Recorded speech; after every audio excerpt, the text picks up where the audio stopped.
Modi government has not only been controlling media, internet, social media, school curricula, ads or brands or NGOs and academia, and tried to control what research is taken up and is controlling books, PhD thesis, and trying to interfere in judiciary, but it is also interfering in educational apps. ਜਿਨ੍ਹਾਂ ਦੇ ਕਦੇ ਨਾਂ ਨਹੀਂ ਸੁਣੇ ਤੁਸੀਂ, ਉਹਨਾਂ ਨੂੰ ਹਿੰਦੂਤਵਾ ਦੇ ਹੀਰੋ ਔਰ ਫਲਾਣੇ ਤੇ ਮੁਗਲਾਂ ਨਾਲ ਲੜਨ ਵਾਲੇ ਤੇ ਅੰਗਰੇਜ਼ਾਂ ਨਾਲ ਤੁਹਾਨੂੰ ਆਪਣਾ ਕੋਈ ਹੀਰੋ ਹੀ ਨਹੀਂ ਨਜ਼ਰ ਆਉਂਦਾ। ਤੁਹਾਨੂੰ ਲੱਗਦਾ ਕਿ ਵੀ ਅੱਛਾ ਇੰਨੇ ਹੀ ਜੇ ਲੜਨ ਵਾਲੇ ਸੀ ਤਾਂ 1000 ਸਾਲ ਜੁੱਤੀਆਂ ਕਿਉਂ ਖਾਂਦੇ ਰਹੇ।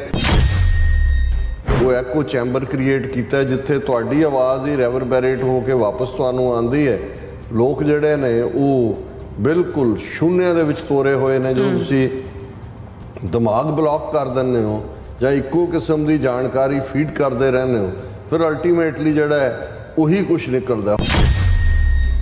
ਰਾਜ ਸਭਾ 'ਚ ਹੀ ਉਹਨਾਂ ਦੇ ਕਿੰਨੇ ਪਰਸੈਂਟ ਜਿਹੜੇ ਨੇ ਉਹ ਕ੍ਰਿਮੀਨਲ ਨੇ, ਲੋਕ ਸਭਾ 'ਚ ਕਿੰਨੇ ਪਰਸੈਂਟ ਕ੍ਰਿਮੀਨਲ ਨੇ। ਤੇ ਜੇ ਐਜੂਕੇਸ਼ਨ ਵਾਈਜ਼ ਦੇਖੋ ਤਾਂ ਉਹਨਾਂ ਦੇ 60-70% ਮੈਟ੍ਰਿਕ ਤੋਂ ਉੱਪਰ ਨਹੀਂ ਹੋਣਗੇ। ਕਹਿ ਰਿਹਾ ਟੀਚਰ ਕਿ ਵੀ ਜਦੋਂ ਤੁਸੀਂ ਵੋਟ ਕਰ ਰਹੇ ਹੈ ਪੜ੍ਹੇ ਲਿਖੇ ਨੂੰ ਵੋਟ ਕਰੋ। ਤਾਂ ਉਹਨਾਂ ਨੂੰ ਕਿਹਾ ਜੀ ਇਹ ਤਾਂ ਜਿਹੜਾ ਉਹ ਬੀਜੇਪੀ ਦੇ ਖਿਲਾਫ ਪਹਿਲਾਂ ਟਰੋਲਿੰਗ, ਫਿਰ ਜਿਹੜਾ ਉਸ ਨੂੰ ਉੱਥੋਂ ਉਹਨਾਂ ਨੇ ਕੱਢਿਆ। ਹਿੰਦੂ ਮੁਸਲਮਾਨ ਕਰੋ, ਆਪਣੇ ਸਾਰੇ ਗੁਨਾਹ ਲਈ ਤੁਸੀਂ ਘੱਟ ਗਿਣਤੀਆਂ ਨੂੰ ਦੋਸ਼ੀ ਦੱਸੋ ਔਰ ਉਸ ਕਿਸਮ ਦਾ ਨੈਰੇਟਿਵ ਬਣਾਓ।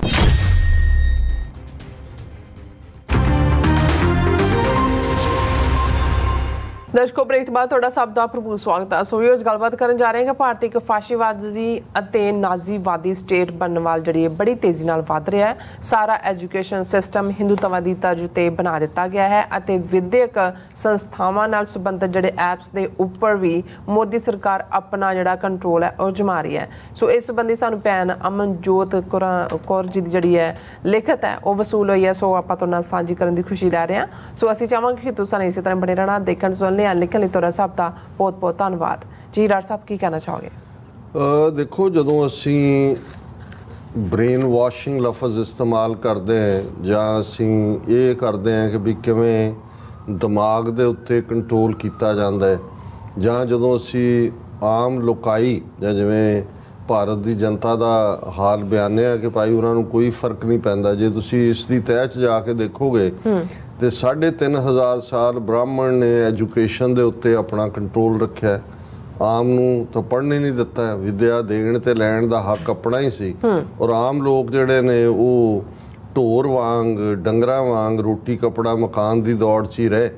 ਜੇ ਅੰਗਰੇਜ਼ ਆਏ ਔਰ ਉਹਨਾਂ ਨੇ ਵੀ ਉਸ ਲੈਵਲ ਦੇ ਉੱਤੇ ਹੀ ਐਜੂਕੇਸ਼ਨ ਦਾ ਸਿਸਟਮ ਉਨਾ ਕੁ ਰੱਖਿਆ ਜਿਹਨੂੰ ਕਲਰਕ ਕਿੰਗਸ ਕਹਿੰਦੇ ਸੀ ਕਿ ਜੀ ਸੋਹਣੀ ਜਿਹੜੀ ਹੈ ਖੁਸ਼ਖਤ ਹੋਏ, ਖੂਬਸੂਰਤ ਲਿਖਣਾ ਹੋਏ ਔਰ ਉਹਨਾਂ ਕੀ ਤਾਂ ਕਿ ਚੰਗੇ ਕਲਰਕ ਪੈਦਾ ਹੋਣ। ਉਹਨਾਂ 'ਚ ਬੇਸਿਕ ਇਨੋਵੇਟਿਵ ਸਕਿੱਲਸ ਜਾਂ ਦੂਸਰੀਆਂ ਉਹਨਾਂ ਲਈ ਕੋਈ ਥਾਂ ਨਹੀਂ ਰੱਖੀ, ਸਿਰਫ ਤੇ ਸਿਰਫ ਗੁੱਡ ਕਲਰਕਸ। ਔਰ ਕਲਰਕ ਨੂੰ ਇੰਨਾ ਕੁ ਐਮਪਾਵਰ ਕਰਤਾ ਕਿ ਬਾਬੂ ਜੀ ਕਰਕੇ ਉਹਨਾਂ ਦੇ ਗੋਡੇ ਫੜੇ ਹੁੰਦੇ ਸੀ ਕਿ ਜੀ ਸਾਹਿਬ ਤੱਕ ਫਾਈਲ ਉਹਨਾਂ ਨੇ ਪਹੁੰਚਾਉਣੀ ਹੈ। ਉਹੀ ਜਿਹੜਾ ਸਾਰਾ ਉਹਨਾਂ ਦਾ ਸਿਸਟਮ ਸੀ ਮੈਕਾਲੇ ਦਾ ਐਜੂਕੇਸ਼ਨ ਦਾ, ਇਹੀ ਸੀ ਮਾਈਂਡ ਕੰਟਰੋਲ। ਅੱਜ ਹਿੰਦੂ ਤਵੀਆਂ ਦਾ ਜੇ ਅਸੀਂ ਦੇਖੀਏ ਵੀ ਇਕੱਲਾ ਇਹੀ ਨਹੀਂ ਹੈ ਕਿ ਵੀ ਉਹਨਾਂ ਨੇ ਡਾਈਸੈਂਟ ਦੀ ਆਵਾਜ਼ ਨੂੰ ਦਬਾਇਆ, ਮੀਡੀਆ, ਟੀਵੀ, ਦੂਜੇ ਤੀਜੇ ਫੇਕ ਮਾਈਥੋਲੋਜੀਕਲ ਕਹਾਣੀਆਂ ਵਾਲੇ ਚੈਨਲ ਚਲਾਏ ਹੋਏ ਨੇ। ਤੁਸੀਂ ਕਦੇ ਅਦਰਵਾਈਜ਼ ਵੀ ਦੇਖੋ ਇੰਨੇ ਚੈਨਲ ਉਹਨਾਂ ਦੇ ਜਿਹੜੇ ਨੇ YouTube ਦੇ ਉੱਤੇ ਵੀ ਜਿਹੜੇ ਹਿੰਦੂ ਮਿਥਿਹਾਸ ਨੂੰ ਕਿਹਨਾਂ ਰੰਗਾਂ 'ਚ ਪੇਸ਼ ਕਰ ਰਹੇ ਨੇ। ਹੁਣ ਜਿਹੜੇ ਈਵਨ ਉਹਨਾਂ ਦੇ UPSC ਜਾਂ ਸੈਂਟਰਲ ਸਰਵਿਸਿਜ਼ ਜਾਂ IAS, IFS, IPS ਉਹਨਾਂ ਦੀ ਤਿਆਰੀ ਵਾਲੇ ਬਹੁਤ ਸਾਰੇ, ਵੱਡਾ ਐਜੂਕੇਸ਼ਨ ਵੀ ਇੱਕ ਵੱਡਾ ਵਪਾਰ ਬਣਿਆ ਹੋਇਆ। ਉਹਨਾਂ ਦੀਆਂ ਜਿਹੜੇ ਕੋਚਿੰਗ ਅਕੈਡਮੀਜ਼ ਨੇ ਉਹਨਾਂ ਦਾ ਤੁਸੀਂ ਦੇਖੋ ਤਾਂ ਮੈਂ ਹੈਰਾਨ ਹੁੰਦਾ।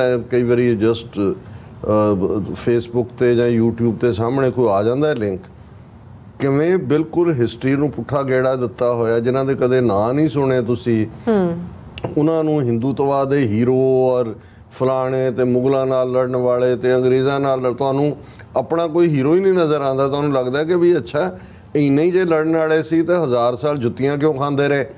ਲੇਕਿਨ ਜਿਹੜੀ ਹੁਣ ਜਨਰੇਸ਼ਨ ਹੈ ਜਿਨ੍ਹਾਂ ਦੀ ਤਿਆਰੀ ਇਹ ਹੋ ਰਹੀ ਹੈ, ਔਰ ਇਸ ਨਾਲ ਜੁੜੀਆਂ ਹੋਈਆਂ ਜਿਹੜੀਆਂ ਐਪਸ ਨੇ ਉਹਨਾਂ ਦੇ ਉੱਤੇ ਵੀ ਪੂਰਾ ਕੰਟਰੋਲ ਉਹਨਾਂ ਨੇ ਜਮਾਇਆ। ਬ੍ਰੇਨ ਵਾਸ਼ਿੰਗ, ਕਿਉਂਕਿ ਜਿਵੇਂ ਨਾਜ਼ੀਆਂ ਨੇ ਫੁੱਟ ਸੋਲਜਰ ਕ੍ਰੀਏਟ ਕੀਤੇ ਜਾਂ ਮੁਸੋਲਿਨੀ ਨੇ ਇਟਲੀ ਦੇ ਵਿੱਚ, ਤੁਸੀਂ ਲੋਕਾਂ ਨੂੰ ਉਹੀ ਲਿਮਿਟਿਡ ਜਾਣਕਾਰੀ ਦਿੰਦੇ ਹੋ, ਉਹੀ ਵਰਜਨ ਜਿਹੜਾ ਤੁਸੀਂ ਦੁਹਰਾਉਂਦੇ ਹੋ, ਉਹੀ ਨੈਰੇਟਿਵ ਦਿੰਦੇ ਹੋ। ਉਹਨਾਂ ਦੀ ਜਿਹੜੀ ਹੈ ਥਿੰਕਿੰਗ ਹੈ ਉੱਥੇ ਕੀ ਬਲੌਕ ਹੋਈ ਹੁੰਦੀ ਹੈ। ਜਿਹੜੀ ਗੱਲ ਨੂੰ ਤੁਸੀਂ ਜਿੰਨਾ ਖਾਨੇ 'ਚ ਪਾ ਦਿੱਤਾ ਹੈ, ਇਹੀ ਕਾਰਨ ਹੈ ਨਫ਼ਰਤ। ਹਿੰਦੂ ਮੁਸਲਮਾਨ ਕਰੋ, ਆਪਣੇ ਸਾਰੇ ਗੁਨਾਹ ਲਈ ਤੁਸੀਂ ਘੱਟ ਗਿਣਤੀਆਂ ਨੂੰ ਦੋਸ਼ੀ ਦੱਸੋ ਔਰ ਉਸ ਕਿਸਮ ਦਾ ਨੈਰੇਟਿਵ ਬਣਾਓ। ਔਰ ਭੈਣ ਜੀ ਅਮਰਜੋਤ ਕੌਰ ਹੋਰਾਂ ਨੇ ਬੜਿਆ ਜਿਵੇਂ ਉਹਨਾਂ ਦਾ ਰਿਸਰਚਿੰਗ ਤਰੀਕਾ ਹੁੰਦਾ, ਉਹਦੇ ਥੱਲੇ ਉਹਨਾਂ ਨੇ Modi government controlling even education apps, ਇਹਦੇ ਥੱਲੇ ਉਹਨਾਂ ਨੇ ਸਾਨੂੰ ਲਿਖਿਆ ਔਰ ਮੈਂ ਉਹ ਸਾਂਝਾ ਕਰਨਾ ਚਾਹੁੰਦਾ ਕਿਉਂਕਿ ਅਸੀਂ ਆਪਣੇ ਵਿਊਅਰਸ ਦੇ ਥਾਟਸ ਨੂੰ ਹਮੇਸ਼ਾ ਥਾਂ ਦਿੰਦੇ। ਅੱਛਾ, Modi government has not only been controlling media, internet, social media, school curricula, ads or brands or NGOs and academia, and try to control what research is taken up and is controlling books, PhD thesis, and trying to interfere in judiciary, but it is also interfering in educational apps. ਇਹ ਸਾਰੇ ਕਿ ਵੀ ਇਕੱਲਾ ਇਹੀ ਨਹੀਂ, ਉਹ ਤਾਂ ਪਤਾ ਹੀ ਹੈ ਈਵਨ ਜਿਹੜੀਆਂ ਐਜੂਕੇਸ਼ਨਲ ਐਪਸ ਨੇ ਉਹਨਾਂ ਦੇ ਵਿੱਚ ਵੀ ਉਹ ਇੰਟਰਫੀਅਰ ਕਰ ਰਹੇ ਨੇ। ਅੱਛਾ, India has plenty of educational apps like UN Academy, Vedantu, etc., which offer courses to students of all ages to prepare for exams or get online degrees and certifications. ਬਹੁਤ ਸਾਰੇ ਜਿਹੜੇ ਨੇ ਉਹਨਾਂ ਨੂੰ ਮਦਦ ਕਰਦੇ ਨੇ। Recently, a faculty from UN Academy has been fired for simply telling students to vote for educated leaders during an online class. ਇਹ ਬਹੁਤ ਵੱਡਾ ਇਸ਼ੂ ਬਣਿਆ ਪਿਛਲੇ ਦਿਨਾਂ 'ਚ ਕਿ ਉਸ ਦੇ ਵਿੱਚ ਕਹਿ ਰਿਹਾ ਟੀਚਰ ਕਿ ਵੀ ਜਦੋਂ ਤੁਸੀਂ ਵੋਟ ਕਰ ਰਹੇ ਹੈ ਪੜ੍ਹੇ ਲਿਖੇ ਨੂੰ ਵੋਟ ਕਰੋ। ਤਾਂ ਉਹਨਾਂ ਨੂੰ ਕਿਹਾ ਜੀ ਇਹ ਤਾਂ ਜਿਹੜਾ ਉਹ ਬੀਜੇਪੀ ਦੇ ਖਿਲਾਫ ਪਹਿਲਾਂ ਟ੍ਰੋਲਿੰਗ, ਫਿਰ ਜਿਹੜਾ ਉਸ ਨੂੰ ਉੱਥੋਂ ਉਹਨਾਂ ਨੇ ਕੱਢਿਆ। He did not name anyone or any party, but still BJP IT cell trended hashtag on Twitter to boycott and uninstall UN Academy app and accused it of interfering in elections or influencing students. It turns out that founder of app is Modi Bhagat and he fired his faculty member and issued statement that he will not tolerate staff trying to impose ideology or political opinion on students. ਬਾਅਦ 'ਚ ਲੱਗਿਆ ਕਿ ਵੀ ਇਹ app create ਕਰਨ ਵਾਲਾ ਤਾਂ ਮੋਦੀ ਭਗਤ ਹੈ ਔਰ ਉਹਦਾ ਇੰਨਾ ਕਹਿਣਾ ਹੀ ਉਸ ਟੀਚਰ ਦਾ ਕਿ ਭਾਈ ਤੁਸੀਂ ਵੋਟ ਦੇਣ ਲੱਗੇ ਜ਼ਰੂਰ ਦੇਖੋ ਕਿ ਪੜ੍ਹੇ ਲਿਖਿਆਂ ਨੂੰ ਦਿਓ। ਹੁਣ ਅਸੀਂ ਡਿਸਕਸ ਕੀਤਾ ਸੀ ਲਾਸਟ ਫਰਾਈਡੇ ਵਾਲੇ 'ਚ ਵੀ ਰਾਜ ਸਭਾ 'ਚ ਹੀ ਉਹਨਾਂ ਦੇ ਕਿੰਨੇ % ਜਿਹੜੇ ਨੇ ਉਹ ਕ੍ਰਿਮੀਨਲ ਨੇ, ਲੋਕ ਸਭਾ 'ਚ ਕਿੰਨੇ % ਕ੍ਰਿਮੀਨਲ ਨੇ, ਤੇ ਜੇ ਐਜੂਕੇਸ਼ਨ ਵਾਈਜ਼ ਦੇਖੋ ਤਾਂ ਉਹਨਾਂ ਦੇ 60-70% ਮੈਟ੍ਰਿਕ ਤੋਂ ਉੱਪਰ ਨਹੀਂ ਹੋਣਗੇ। ਹੁਣ ਇਹ ਜੇ ਆਮ ਲੋਕਾਂ ਨੂੰ ਇਹੋ ਜਿਹੀ ਪੜ੍ਹਿਆ ਲਿਖਿਆ ਚੁਣਨਾ ਤੇ ਇਹ ਕ੍ਰਿਮੀਨਲ ਇਲਿਟਰੇਟਸ ਨੂੰ ਕੌਣ ਚੁਣੇਗਾ? ਫਿਰ ਉਹਨਾਂ ਨੇ ਲਿਖਿਆ this is sheer gagging of democracy in India where a teacher loses his job for merely urging students to choose educated leaders. ਹੋਰ ਫਾਸ਼ਿਜ਼ਮ ਕੀ ਹੁੰਦਾ? ਇਹੀ ਮਾਡਲ ਹੈ ਉਹਦਾ। Earlier in recent years, teachers has been fired or forced to resign or had mobs against them or cases against them in real life for discussing communal harmony or protests or political or religious issues. ਕਿੰਨਾ even ਜਿਹੜੀ ਇਹਨਾਂ ਨੇ Nalanda university ਬਣਾਈ ਆ ਉਹਦਾ vice chancellor Amartya ਸੈਨ, Nobel ਲੌਰੀਏਟ economics ਦੇ ਵਿੱਚ, ਉਹਨੂੰ ਵੀ ਛੱਡ ਗਿਆ ਸੀ। ਔਰ ਕਿੰਨੇ ਉੱਥੋਂ ਦੇ ਪ੍ਰੋਫੈਸਰ, ਇੱਕ ਹੋਰ ਅਸ਼ੋਕਾ ਯੂਨੀਵਰਸਿਟੀ ਹੈ ਦਿੱਲੀ ਦੇ ਨੇੜੇ, ਉਹਨਾਂ ਦਾ ਕੇਸ ਪਿਛਲੇ ਦਿਨਾਂ 'ਚ ਉਹਨੇ ਆਪਣਾ ਜਿਹੜਾ ਰਿਸਰਚ ਪੇਪਰ, ਅਸਿਸਟੈਂਟ ਪ੍ਰੋਫੈਸਰ, ਉਹਨੇ ਆਪਣੇ ਰਿਸਰਚ ਪੇਪਰ 'ਚ ਕਿਹਾ ਸੀ ਕਿ ਵੀ ਇਹ 2019 ਦੀਆਂ ਇਲੈਕਸ਼ਨਾਂ ਦੇ ਵੇੜੇ ਔਰ ਇਹ ਜਿਹੜਾ ਇਹਨਾਂ ਨੇ ਜਿਹੜੀਆਂ ਹਲਕਿਆਂ 'ਚ ਮੁਸਲਮਾਨ ਜਾਂ ਦਲਿਤ ਵੋਟਰ ਸੀ ਕਿਵੇਂ ਮੈਨੇਜ ਕੀਤੀ ਇਲੈਕਸ਼ਨ ਔਰ ਕਿਵੇਂ ਉਹਨਾਂ ਨੇ ਜਿਹੜੇ ਆ ਉਹਨਾਂ ਦੇ ਜਿਹੜੇ ਜੈਨੂਇਨ ਵੋਟਰ ਸੀ ਮੁਸਲਮਾਨ ਉਹ ਕਟਾ ਦਿੱਤੇ ਔਰ ਉਸ ਨੂੰ ਜਿਹੜਾ ਐਸੇ ਹਾਲਾਤ ਪੈਦਾ ਕੀਤੇ ਕਿ ਉਸ ਨੂੰ ਰਿਜ਼ਾਈਨ ਕਰਨਾ ਪਿਆ। ਹਾਲਾਂ ਉਹਨਾਂ ਦੇ ਬਹੁਤ ਸਾਰੇ ਡਿਪਾਰਟਮੈਂਟ ਨਾਲ ਖਲੋਤੇ ਨੇ ਪਰ ਮੈਨੂੰ ਨਹੀਂ ਲੱਗਦਾ ਵੀ ਅਜੇ ਤੱਕ ਉਹਨੂੰ ਰੀਇਨਸਟੇਟ ਕੀਤਾ ਹੋਏ। ਫਿਰ ਉਹਨਾਂ ਨੇ ਕਿਹਾ ਵੀ this is sheer gagging of democracy in India where a teacher loses job for merely urging students to choose educated leaders. Earlier in recent years, teachers have been fired or forced to resign or had mobs against them. I already पढ़ देता है.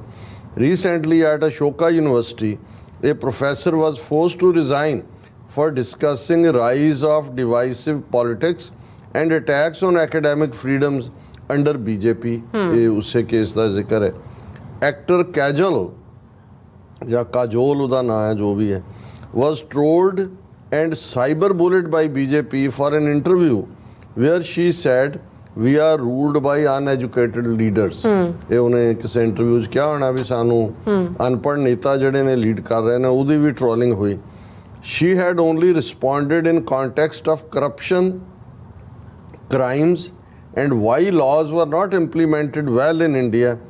She was not wrong, nor did she name any leader. Still, she was shamed and abused online by Modi Bhagats. कि उन्हें तो कुछ किसी का नाम ही नहीं सी लिया, उन्हें सिंपली कहा सी कि भाई ये है, फिर भी उन्हें बुली किया गया. If this is not fascism, then what it is? What is? भी ये नहीं है, फिर किन्हों कहोगे fascism? Modi seems to have a lot of complex about his lack of formal education, which is why he and his minions attack anyone or take it as personal attack if someone says we need educated leaders. उन्हें क्या कि भी क्योंकि उदे अपने पल्ले कुछ नहीं, झूठी degree और झूठा कि भी जदों उन्हें क्या कि जी मैं पढ़िया सी उदों सब्जैक्ट ही नहीं सी हुंदा, और जिस कंप्यूटर 'ਚ ਉਹਦੀ डिग्री कड्डी हुई उदों कंप्यूटर ही नहीं सी हुंदा. लेकिन जदों तुसीं झूठ ही बोल, इसलिए ਅਨਪੜ੍ਹ ਨੂੰ ਜੇ ਕੋਈ ਪੜ੍ਹਿਆ ਲਿਖੇ ਦੀ ਗੱਲ ਨੇੜੇ ਕਰੇ ਤਾਂ ਉਹਨੂੰ ਲੱਗਦਾ ਵੀ ਨਹੀਂ ਨਹੀਂ ਇਹ ਮੈਨੂੰ ਅਨਪੜ੍ਹ ਕਹਿ ਰਿਹਾ, ਮੈਂ ਤਾਂ ਝੂਠੀ ਡਿਗਰੀ ਲਈ ਹੋਈ ਹੈ.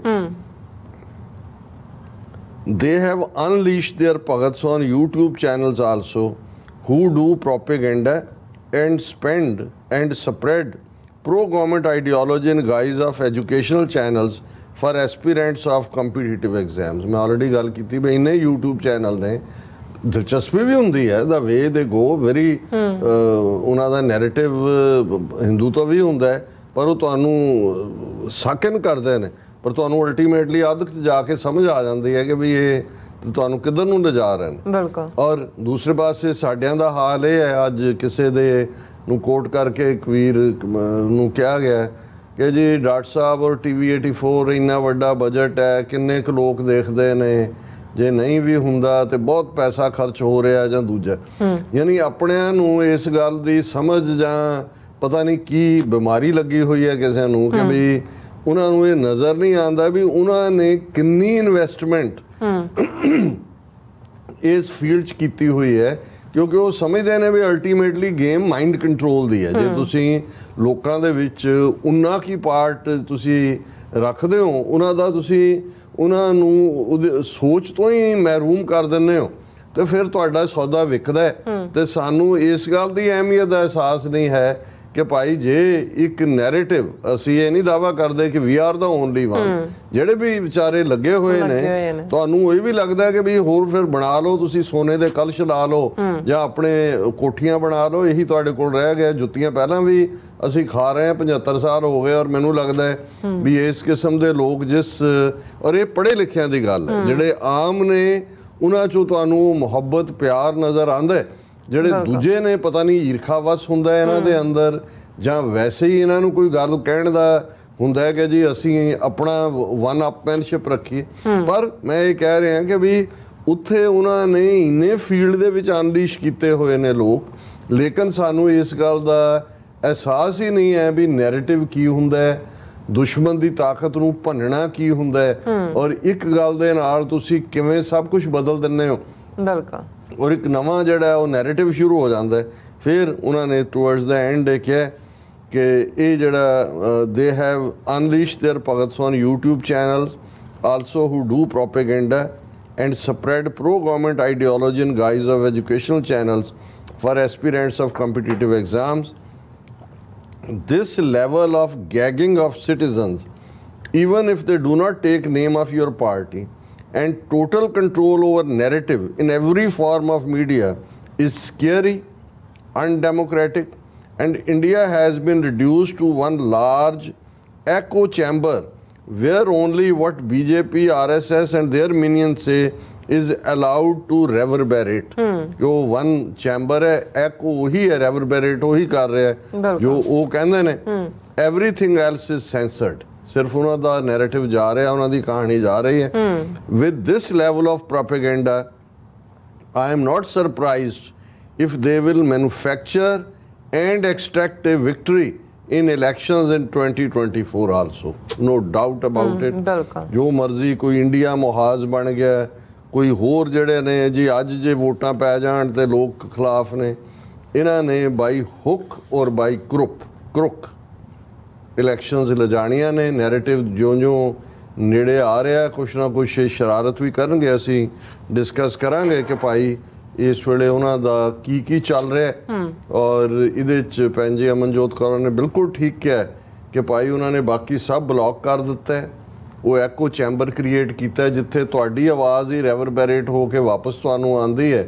ਲੋਕ ਜਿਹੜੇ ਨੇ ਉਹ ਬਿਲਕੁਲ ਸ਼ੂਨਿਆਂ ਦੇ ਵਿੱਚ ਤੋਰੇ ਹੋਏ ਨੇ। ਜਦੋਂ ਤੁਸੀਂ ਦਿਮਾਗ ਬਲੌਕ ਕਰ ਦਿੰਦੇ ਹੋ ਜਾਂ ਇੱਕੋ ਕਿਸਮ ਦੀ ਜਾਣਕਾਰੀ ਫੀਡ ਕਰਦੇ ਰਹਿੰਦੇ ਹੋ, ਫਿਰ ਅਲਟੀਮੇਟਲੀ ਜਿਹੜਾ ਹੈ ਉਹੀ ਕੁਛ ਨਿਕਲਦਾ। ਹੁਣ ਜਿਹਨੂੰ ਇਹ ਆਰਟੀਫਿਸ਼ੀਅਲ ਇੰਟੈਲੀਜੈਂਸ ਵੀ ਕਹਿੰਦੇ ਨੇ ਜਾਂ ਜਿਸ ਤੋਂ ਕਈ ਖੌਫਜ਼ਦਾ ਵੀ ਨੇ ਕਿ ਜੀ ਇਹ ਜੌਬ ਖਤਮ ਹੋ ਜਾਣਗੇ, ਦੂਜੇ ਵੀ ਹੈ ਤਾਂ ਉਹੀ ਹੈ ਕਿ ਉਹੀ ਇਨਫੋਰਮੇਸ਼ਨ ਤੁਸੀਂ ਫੀਡ ਕੀਤੀ ਹੋਈ ਹੈ, ਇਵੈਂਚੁਅਲੀ ਉਹੀ ਚਰਨ ਆਊਟ ਹੋ ਰਹੀ ਹੁੰਦੀ ਹੈ। ਤੇ ਜਦੋਂ ਇਨਫੋਰਮੇਸ਼ਨ ਹੀ ਵਨ ਸਾਈਡਡ ਫੀਡ ਹੋ ਰਹੀ ਹੈ ਤੇ ਦੂਸਰਾ ਕੋਈ ਰਸਤਾ ਹੀ ਨਹੀਂ ਬਚਦਾ। ਤੇ ਜੇ ਇਹ ਫਾਸ਼ਿਜ਼ਮ ਨਹੀਂ ਹੈ ਤੇ ਇਹਦੇ ਖਿਲਾਫ ਸਾਨੂੰ ਆਪਣਾ ਸਿੱਖ ਨੈਰੇਟਿਵ ਜੇ ਦੇਣ ਦੀ ਲੋੜ ਨਹੀਂ ਹੈ, ਤੇ ਫਿਰ ਮੈਂ ਸਮਝਦਾ ਵੀ ਅਸੀਂ ਵੀ ਆਲਰੇਡੀ ਸਾਡਾ ਉਹ ਤਬਕਾ ਜਿਹੜੇ ਆਪਣੇ ਆਪ ਨੂੰ ਪੜ੍ਹੇ ਲਿਖੇ ਕਹਿੰਦੇ ਨੇ ਉਹ ਵੀ ਆਲਰੇਡੀ ਜਿਹੜੇ ਉਸ ਬਹਾ ਦੇ ਵਿੱਚ ਹੀ ਰੁੜੇ ਹੋਏ ਨੇ ਜਿਹਦੇ 'ਚ ਕਿ ਉਹ ਤੁਹਾਨੂੰ ਰੋੜਨਾ ਚਾਹੁੰਦੇ ਨੇ। ਜੀ ਡਾਕਟਰ ਸਾਹਿਬ ਤੁਹਾਡਾ ਬਹੁਤ ਬਹੁਤ ਸ਼ੁਕਰੀਆ। ਸਾਥ ਲੈਣ ਬ੍ਰੇਕ ਪਿਓਰ ਤੁਸੀਂ ਕਿਤੇ ਨਹੀਂ ਜਾਣਾ, ਮਿਲਦੇ ਆਫਟਰ ਦਿਸ ਸ਼ਾਰਟ ਬ੍ਰੇਕ।